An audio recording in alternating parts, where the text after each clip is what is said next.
శివ.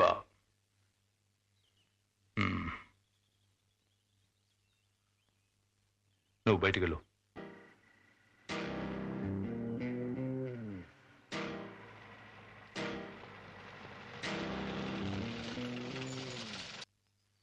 నాన్నజీ, ఈ జేడి ప్రతిదానికి మన హెల్ప్ అడుగుతాడు.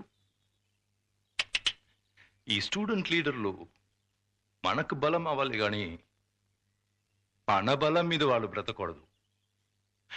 వాళ్ళు చెప్పిన దాన్ని బట్టి ఈ శివ అంత తేలిక కొట్టి పారేసేవాళ్ళు లేడు. సరిగ్గా వాడుకుంటే మనకు పనికి రావచ్చు. నువ్వు ఒక పని చేయి, వెళ్ళి అతను కలు, ఎలక్షన్లో నిలబడమని చెప్పు, కానీ మన తరపున.